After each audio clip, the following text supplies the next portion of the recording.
Traders के पास ना एक ऐसा जबरदस्त टूल होता है जो चार्ट पर छुपे हुए ट्रेंड्स को सामने ला सकता है। एक ऐसा सीक्रेट जो सिंपल भी है और उतना ही पावरफुल भी। आज हम उसी टूल यानी 9 EMA के सारे राज खोलने वाले हैं। तो चलिए इसको एकदम आसान भाषा में समझते हैं कि ये आखिर काम कैसे करता है। लेकिन सबसे पहले उस सबसे बड़े सवाल से शुरू करते हैं जिसका सामना हर ट्रेडर को करना पड़ता है। जरा सोचिए, आप एक जहाज के कप्तान हैं और आपको यही नहीं पता कि हवा किस तरफ बह रही है, तो आप अपने जहाज का मंजिल तक कैसे ले जाएंगे? ट्रेडिंग में भी दोस्तों बिल्कुल यही होता है। मार्केट की हवा यानी ट्रेंड को पहचाने बिना प्रॉफिट कमाना लगभग नामुमकिन है। अगर गलत ट्रेंड में फंस गए तो मतलब सीधा सीधा नुकसान। तो सवाल यह है कि हम इस हवा का रुख पहचाने कैसे? बस यहीं पर हमारा आज का कंपास काम आता है। 9 EMA यानी एक्सपोनेंशियल मूविंग एवरेज। अब देखिए, ये नाम सुनने में थोड़ा टेक्निकल लगता है ना? पर इसका काम बहुत ही आसान है। इससे ऐसे समझिए कि ये पिछले 9 कैंडल्स की कीमतों का एक एवरेज है, लेकिन एक छोटे से ट्विस्ट के साथ। ये हाल की यानी सबसे नई कीमतों को ज्यादा इंपॉर्टेंस देता है। ठीक वैसे ही जैसे किसी भी मामले में अपने सबसे करीबी और नए दोस्तों की राय को ज्यादा वजन दिया जाता है।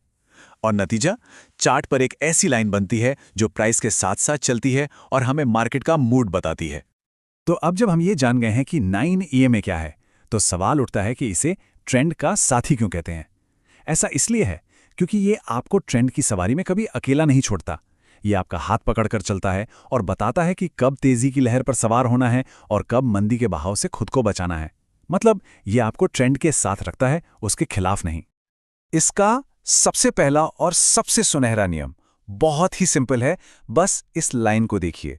अगर कैंडल्स इस 9 EMA लाइन के ऊपर चल रही हैं तो समझ लीजिए कि बाजार में तेजी है, यानी माहौल बुलिश है और कीमतें ऊपर जाने की तैयारी में हैं। और अगर कैंडल्स इस लाइन के नीचे गोता लगा रहे हैं तो ये मंदी का संकेत है, यानी माहौल बेरिश है और बिकवाली का दबाव बना हुआ है। बस इतना ही। ऊपर मतलब तेजी, नीचे मतलब मंदी। अच्छा, अब जब हम ट्रेंड की भाषा समझने लगे हैं तो सबसे जरूरी सवाल पर आते हैं। इस जानकारी को मुनाफे में कैसे बदलें? मतलब हमें कब खरीदना है और कब बेचना है? तो चलिए अब इसके कुछ साफ और सीधे साधे नियमों को समझते हैं जो ट्रेडिंग को पूरी तरह बदल सकते हैं। खरीदने का सबसे मजबूत सिग्नल कब मिलता है? स्टेप 1, जब कोई हरी कैंडल दम लगाकर 9 EMA लाइन के ऊपर क्लोज हो जाए। स्टेप 2, इसके बाद की कुछ कैंडल्स भी लाइन के ऊपर ही बनी रहें जो इस तेजी को कंफर्म करती हैं। लेकिन एक प्रो ट्रेडर हमेशा सबसे सेफ एंट्री का इंतजार करता है। यह तब होता है जब प्राइस थोड़ा नीचे आकर 9 EMA लाइन को छूता है, उसे एक मजबूत सपोर्ट बनाता है और फिर वापस ऊपर की तरफ रॉकेट की तरह निकल जाता है। और हाँ, सेफ्टी सबसे पहले। अपना स्टॉप लॉस हमेशा 9 EMA लाइन के ठीक नीचे लगाना है।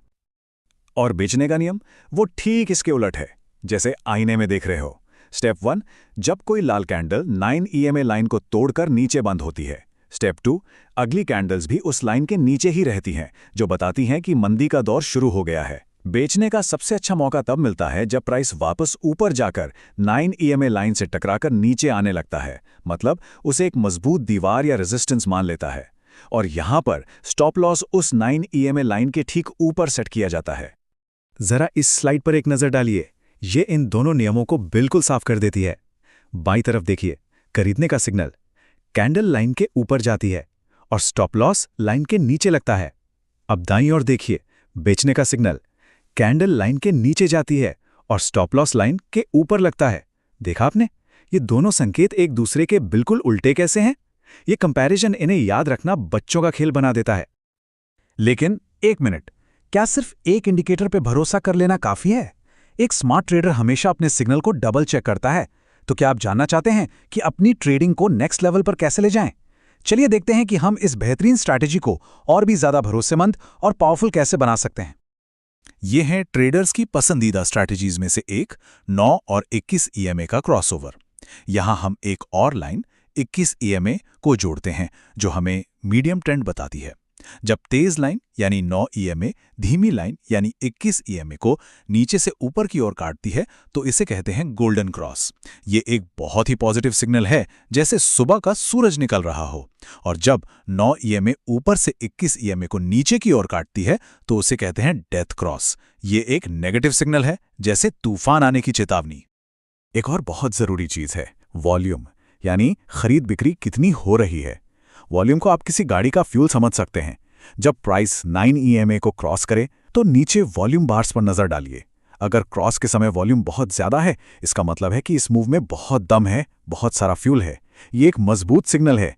लेकिन अगर वॉल्यूम एकदम सूखा पड़ा है तो सावधान, ये एक नकली सिग्नल या फेक आउट हो सकता है। मतलब बिना फ्यूल की गाड़ी ज्यादा दूर नहीं जाएगी। तो ये स्ट्रैटेजी तो बहुत अच्छी है, पर सवाल ये है कि इसे किस चार्ट पर इस्तेमाल करें, 5 मिनट के चार्ट पर या फिर डेली चार्ट पर? इसका जवाब ट्रेडिंग स्टाइल में छिपा है। तो अब जब हम अपनी स्ट्रैटेजी को बेहतर बनाना जानते हैं, चलिए देखते हैं कि आपके लिए सही टाइम फ्रेम कौन सा है। इस टेबल को देखिए, हमने इसे आपके लिए एकदम आसान बना दिया है। अगर आप एक इंट्राडे ट्रेडर हैं जो सुबह खरीदकर शाम तक बेच देते हैं, तो 5 और 15 मिनट के छोटे टाइम फ्रेम बेस्ट हैं। अगर कुछ दिनों या हफ्तों के लिए पोजीशन रखते हैं, यानी स्विंग ट्रेडर हैं, तो 1 घंटे या 4 घंटे का चार्ट देखिए। और अगर लंबी अवधि के निवेशक हैं, तो डेली चार्ट पर बड़े ट्रेंड को देखिए। तो बस अपने ट्रेडिंग स्टाइल के हिसाब से सही टाइम फ्रेम चुनना है। अब जब हम जानते हैं कि सही टाइम फ्रेम कैसे चुनना है, तो चलिए बात करते हैं उन गलतियों की जिनसे हमें बचना है। याद रखिए, कोई भी टूल परफेक्ट नहीं होता और एक सफल ट्रेडर अपनी ताकत के साथ साथ अपनी कमजोरियों को भी जानता है। तो 9 EMA का इस्तेमाल करते समय क्या गलत हो सकता है, चलिए जानते हैं। सबसे पहली बात, 9 EMA एक ट्रेंड फॉलोइंग इंडिकेटर है। यह तभी काम करता है जब बाजार में एक साफ ट्रेंड हो, या तो ऊपर या नीचे। जब बाजार कंफ्यूज्ड हो और एक दायरे में ऊपर नीचे घूम रहा हो, जिसे साइडवेज मार्केट कहते हैं, तब ये इंडिकेटर बार बार झूठे सिग्नल देकर फंसा सकता है। दूसरी बात, किसी बड़ी खबर के समय बाजार बहुत वॉलेटाइल हो जाता है। ऐसे में किसी भी इंडिकेटर पर आंख बंद करके भरोसा करना खतरनाक हो सकता है। और सबसे जरूरी बात, 9 EMA को कभी भी अकेले इस्तेमाल न करें। यह सिर्फ एक कंफर्मेशन टूल है, कोई जादू की छड़ी नहीं। और आखिर में, ट्रेडिंग में असली सफलता किसी इंडिकेटर से नहीं बल्कि अनुशासन से मिलती है। अपना एक सिस्टम बनाइए और उस पर टिके रहिए, चाहे कुछ भी हो जाए। स्टॉप लॉस आपका सबसे अच्छा दोस्त है। ये आपके नुकसान को हमेशा छोटा रखता है। हमेशा पहले बड़े चार्ट पर मेन ट्रेंड को देखिए, फिर छोटे चार्ट पर एंट्री तलाशिए। और सबसे बड़ी गलती, लालच में आकर बार बार ट्रेड करने से बचिए। क्वालिटी मायने रखती है, क्वांटिटी नहीं। तो क्या सिर्फ एक इंडिकेटर सफलता की गारंटी है? बिल्कुल नहीं। जैसा कि हमने देखा, 9 EMA ट्रेंड की दिशा बताने वाला एक शानदार कंपास है, लेकिन जहाज तो आपको ही चलाना है। असली सफलता सही टूल्स, मजबूत स्ट्रैटेजी और सबसे बढ़कर अनुशासन के मेल से मिलती है। 9 EMA एक पावरफुल टूल है जो आपको सही दिशा में ले जा सकता है। तो सवाल यह है कि क्या इस कंपास का इस्तेमाल करके अपनी ट्रेडिंग यात्रा को आगे बढ़ाने के लिए तैयारी पूरी है?